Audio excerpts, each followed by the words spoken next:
Connais-tu vraiment le roi Arthur? Le roi Arthur, tu en as sans doute déjà entendu parler. Ce roi légendaire de Bretagne est au cœur de nombreuses histoires fascinantes et de mythes épiques. Mais sais-tu vraiment qui était Arthur et quelles sont les légendes qui l'entourent? Ouvre grand tes oreilles, je vais te raconter son histoire extraordinaire. L'histoire du roi Arthur commence dans une époque de grande confusion. Selon la légende, Arthur était le fils du roi Uther Pendragon et de la duchesse Igraine. Pour protéger l'enfant des ennemis de son père, Merlin l'Enchanteur, le conseiller magique d'Uther, cacha le jeune Arthur et le confia à Sir Hector, un noble chevalier, sans révéler sa véritable identité. Arthur grandit donc sans savoir qu'il était de sang royal. Tout changea lorsqu'il réussit à retirer une épée magique, Excalibur, d'une pierre. Selon la prophétie, seul le véritable roi de Bretagne pouvait accomplir cet exploit. En retirant l'épée, Arthur révéla sa royauté et fut couronné roi. Le règne d'Arthur fut marqué par la création de la table ronde, une table sans tête ni pied, symbolisant l'égalité et la fraternité entre les chevaliers. La table ronde rassemblait les plus braves et nobles chevaliers du royaume qui s'engageaient à défendre les opprimés, à rechercher la justice et à maintenir la paix dans le royaume.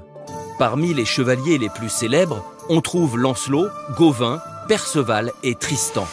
Mais l'histoire du roi Arthur ne serait pas complète sans parler de Merlin l'Enchanteur. Merlin était un conseiller sage et puissant qui aidait Arthur avec ses conseils et sa magie. C'est Merlin qui guida Arthur tout au long de son règne et qui l'aida à forger son empire. Le château de Camelot, le siège du pouvoir d'Arthur, était un lieu de splendeur et de chevalerie. C'était là que se tenait la table ronde et que les chevaliers se réunissaient pour discuter de leurs quêtes et de leurs aventures.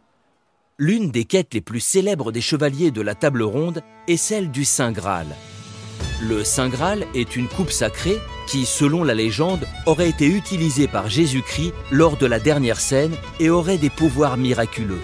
Les chevaliers partirent à la recherche de ce trésor divin, affrontant de nombreux dangers et défis. Perceval et Galad, le fils de Lancelot, sont souvent mentionnés comme ceux qui ont été les plus proches de réussir cette tâche sacrée. Cependant, le règne d'Arthur n'était pas sans problème. La plus grande des trahisons vint de son propre chevalier Lancelot et de sa reine Guenièvre. Lancelot et Guenièvre tombèrent amoureux, ce qui conduisit à une grande division parmi les chevaliers et affaiblit le royaume. Cette trahison est souvent décrite comme le début de la chute de Camelot.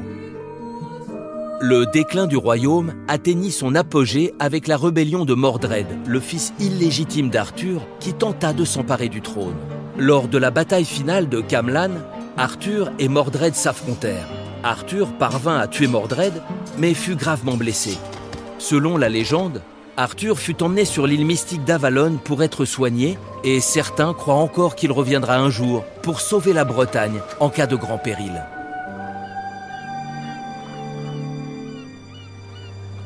Les histoires du roi Arthur sont un mélange de faits historiques et de légendes.